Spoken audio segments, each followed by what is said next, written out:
Good morning students, welcome to my channel let study with Sheetal ma'am. आज मैं आपको class 11th का chapter 2 करवाऊंगी, बायोलॉजिकल क्लासिफिकेशन। चैप्टर 1 मैंने पहले करवा रखा है, मेरी जो वीडियोस हैं उनमें चैप्टर 1 है, वो आप भी जाके देख सकते हो students.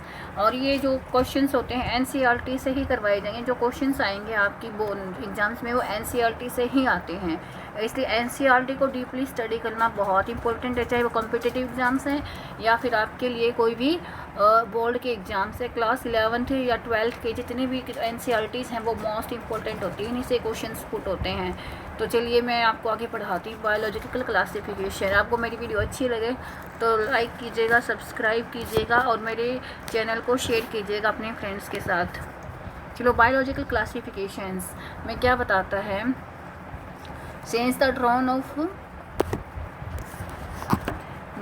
of civilization there was many attempts to classify living organisms। देखिए इसमें देखेंगे हम कि लिविंग ऑर्गेनिजम्स होते हैं उनको कैसे क्लासीफाई किया गया है। जो लिविंग ऑर्गेनिज्म अर्थ पे था, अर्थ पे ऑर्गेनिजम्स हैं इतने सारी वर्ल्ड में हैं, उनको क्लासीफाई करना बहुत इंपॉर्टेंट था। क्योंकि ये समझने के लिए कि हर एक ग्रुप बनाया जाता, कैटेगरी बनाई गई थी, उनको क्लासीफाई करना बहुत इंपॉर्टेंट था उनकी स्टडी करने के लिए।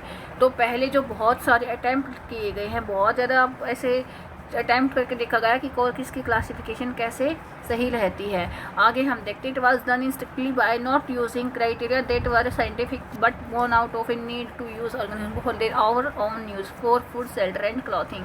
इन्होंने कहा पहले ऑर्गेनिजम्स के लिए, मतलब उनके क्राइटेरिया के लिए उनके जो फीचर्स थे उनके ऊपर डिपेंड करके नहीं क्लासीफाई किया गया था, बल्कि हमने फूड के अकॉर्डिंग ही उनको क्लासीफाई कर दिया था। हमारे लिए जैसे हमें फूड, क्लॉथ, शेल्टर, क्लॉथिंग वगैरह जो ऑर्गेनिज्म जैसे हम यूज़ करते हैं फॉर आवर सेल्फ, उसके अकॉर्डिंग ही हमें क्लासीफाई कर दिया था। लेकिन इसमें बोला Aristotle was the earliest to attempt a more scientific basis for classification. Aristotle था जिसने साइंटिफिक बेसिस पे क्लासिफिकेशन की थी। ही यूज मॉर्फोलॉजी करेक्टर, उसने कौन से करेक्टर्स लिए morphologically to classify plants into trees, shrubs and herbs. उसने प्लांट्स को कैसे डिवाइड किया, प्लांट्स को डिवाइड किया ट्री, श्रब्स एंड हर्ब्स में। ही also divide animals into 2 groups, and उसने एनिमल्स को भी 2 में डिवाइड किया गया। He had read bloods, those which had read blood and those that did not, मतलब जिन 2 टाइप के एनिमल्स में डिवाइड किया गया। एक तो जिनके पास रेड ब्लड थी, रेड ब्लड सेल थी, एक वे एनिमल जिनके पास रेड ब्लड सेल नहीं थी। आगे हम पढ़ेंगे लीनियस की classification. In Linnaeus classification 2 kingdom system of classification. इसने क्या बोला कि 2 किंगडम सिस्टम ऑफ 2 किंगडम, मतलब 2 में डिवाइड किया इसने किंगडम को, 2 में डिवाइड कर रखा, प्लांटा और एनिमिलिया में। किसमें? प्लांटा और एनिमिलिया में डिवाइड किया। Kingdom was developed that include all plant and Animalia. इसने ना 2 में डिवाइड किया, बस प्लांट्स और एनिमलिया में, और किसी में डिवाइड नहीं किया। The system did not distinguish between the eukaryotes and prokaryotes, unicellular and multicellular organisms and photosynthesis. मतलब उसने डिवाइड तो किया प्लांट और एनिमिलिया में, लेकिन उसमें क्या क्या फीचर्स नहीं आए, उसमें फीचर्स नहीं आए। यूकैरियोट्स के प्रोकैरियोटिक फीचर्स नहीं पता चल रहे थे, किसमें कौन यूकैरियोटिक में डिवाइड कर दिया, कोई प्रोकैरियोट कुछ ऐसा नहीं यूज़ किया उसने। ना उसने यूनिसेलुलर और मल्टीसेलुलर का यूज़ किया, फोटोसिंथेटिक और नॉन फोटोसिंथेटिक ऐसा कुछ भी यूज़ करके उसने नहीं किया, जिसकी वजह से मतलब 2 में डिवाइड किया प्लांट और एनिमलिया बस। लेकिन ये सारी चीज़ें इंपॉर्टेंट हैं। तो क्या बोला, classification organism into plant and animal was easily done and was easy to understand. तो ये काफ़ी आसान था समझने के लिए।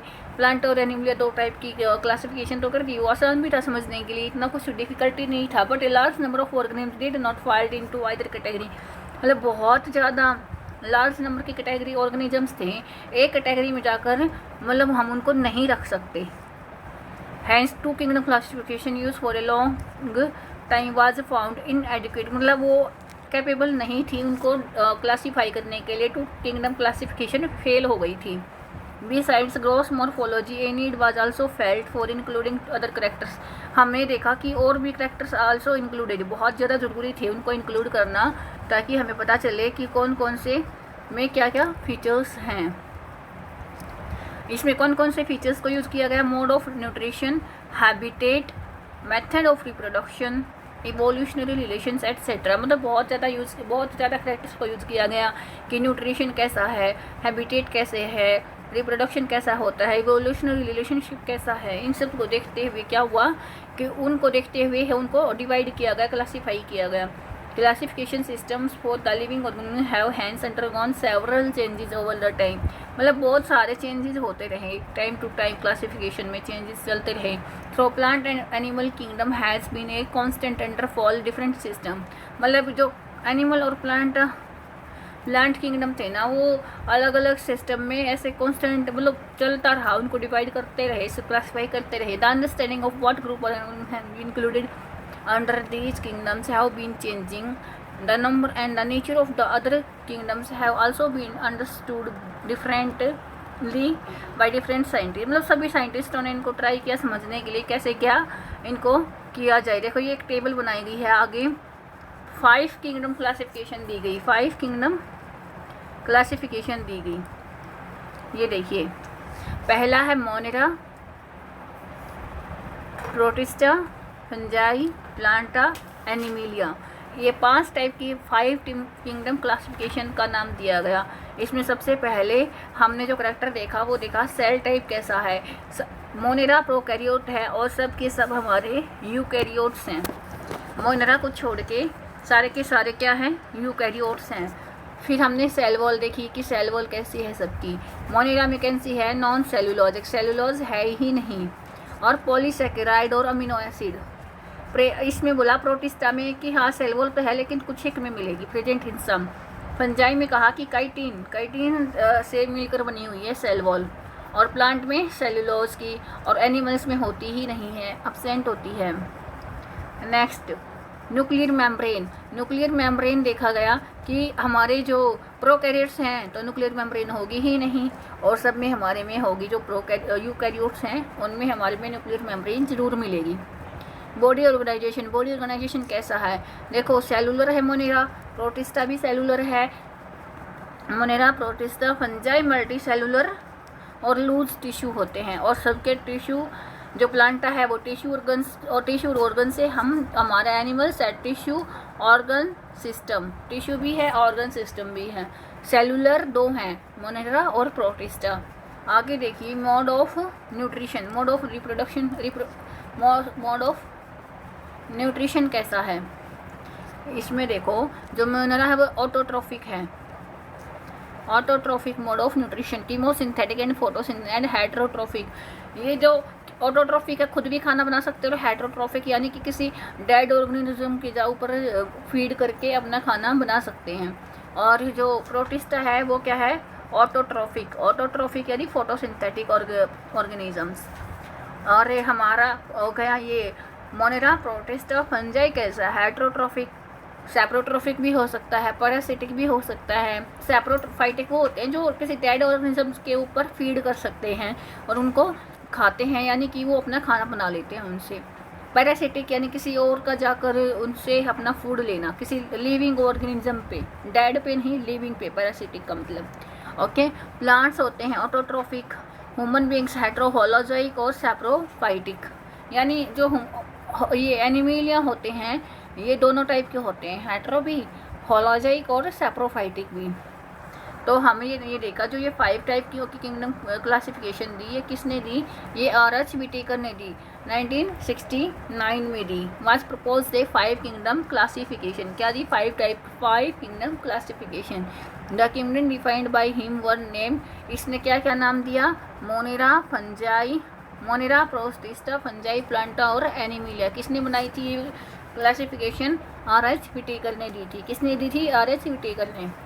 The main criteria for classification used by him include cell structure. इसने क्या क्या मेन क्या सेल स्ट्रक्चर तो भी हमने पढ़े हैं, cell structure, body organisation, mode of nutrition, reproduction and phylogenetic relationship.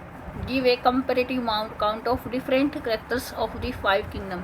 मतलब इसने ना ये सारी की सारी चीज़ें यूज़ की तब जाकर इसने क्लासिफिकेशन दी है 5 किंगडम क्लासिफिकेशन।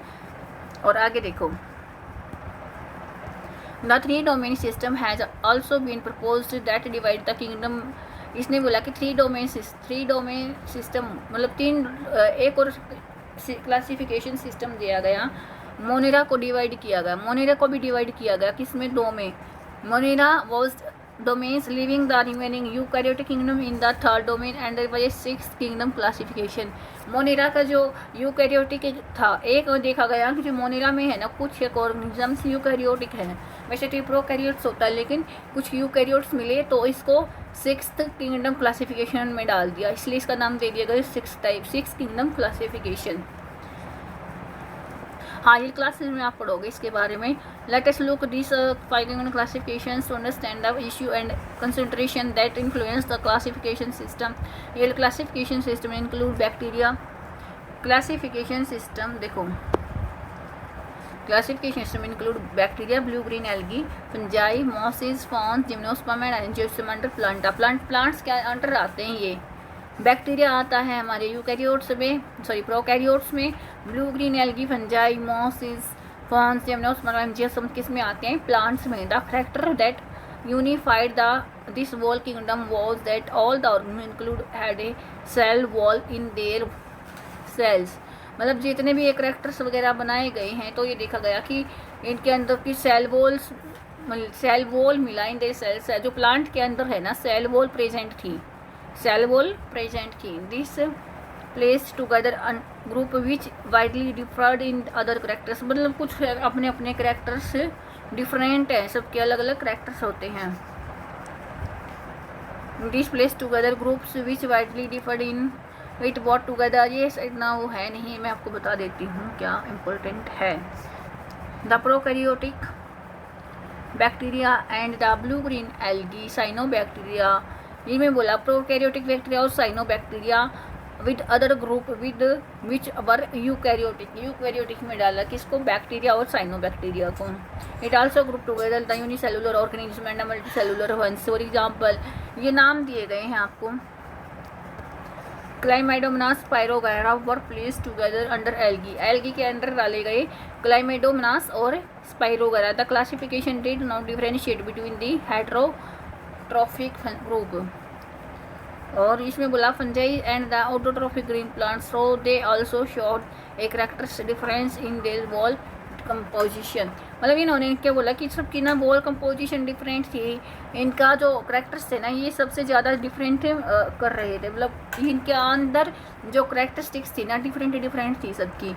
जैसे फंजाई के अंदर क्या मिला था, काइटिन, फंजाई की सेल वॉल में। And in the walls wall the green plants have cellulose.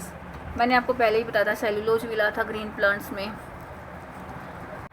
इसमें हम पढ़ेंगे आगे की कैरेक्टर्स। देखो, when such characteristics were considered the fungi were placed in A separate kingdom fungi. जो हमारा जो फंजाई था उसको सेपरेट में डाल दिया ना, ये सब हमने देखा सेल वॉल की कंपोजिशन के अकॉर्डिंग देखा था। All prokaryotic organism were group together under kingdom Monera. जो प्रोकैरियोट ऑर्गेनिजम्स थे वो सारे हमने देखे मोनेरा के अंडर थे। किसके अंडर डाले गए, मोनेरा के अंदर। और ये यूनिसेलुलर थे। लेकिन जो यूनिसेलुलर यूकैरियोट्स पहले हमने देखा, यूनिसेलुलर प्रोकैरियोट्स थे वो मोनेरा में, यूनिसेलुलर यूकैरियोट्स थे वे प्रोटिस्टा में डाले गए। किस में डाले गए, प्रोटिस्टा में। Kingdom Protista was brought together. Chlamydomonas और कोलेरा लेके आता है। इसके अंदर कौन कौन से आते हैं, क्लेम्डोमोनास और कोलेरा। एलिप्रेस in algae with in plants and both having the cell wall. मतलब पहले इनको प्लांट्स में डाला गया, फिर हमने इसको क्या डाला गया, इसमें डाल दिया प्रोटिस्टा में डाला गया, बाद में चेंज करके प्रोटिस्टा में डाल दिया। विद पैरामीशियम एंड अमीबा, इसके अंदर अमीबा और पैरामीशियम भी डाले गए क्योंकि ये भी यूनिसेलुलर हैं और यूकैरियोट्स हैं। It has put together organism which in a classification this happened because the criteria for classification change किया गया। मतलब क्लासिफिकेशन जो सिस्टम था ना ये चेंज होता रहता था टाइम टू टाइम, मतलब इनमें अपडेट आती रही है। The kind of changes will takes place in future too depending on the improvement in our understanding. जैसे जैसे इम्प्रूवमेंट होती रही वैसे वैसे इसमें भी चेंजेस आते रहे ओवर टाइम। मैंने time from made to evolve a classification system which reflect on not only the morphology. मतलब अब क्या हुआ, चेंजेस आने के लिए इन्होंने सोचा क्यों, हमने अभी तक देखा कि जो क्लासिफिकेशन हुई वो किस किस के ऊपर, मॉर्फोलॉजिकली, फाइलोलॉजिकली और रिप्रोडक्टिव सिमिलरिटीज़ के ऊपर की गई थी। लेकिन अब हम क्या करेंगे, इवोल्यूशनरी रिलेशनशिप के अकॉर्डिंग यानी फाइलोजेनेटिक भी देखकर उसकी क्लासिफिकेशन की जाएगी। आगे हम पढ़ेंगे जो आर.एस. व्हिटेकर ने क्लासिफिकेशन दी है मोनेरा, प्रोटिस्टा, फंजाई और एनिमिलिया, प्लांट एनिमिलिया, इनके बारे में पढ़ेंगे कैसे किस में क्या क्या आता है, और ये मैं आपको नेक्स्ट वीडियो में पढ़ाऊँगी। तब तक आप मेरी वीडियो देखिएगा, सब्सक्राइब कीजिएगा, शेयर कीजिएगा और लाइक ज़रूर कीजिएगा, और मुझे कमेंट में बताइएगा कि आपको मेरा पढ़ाया हुआ कैसा लगा। Thank you and have a nice day.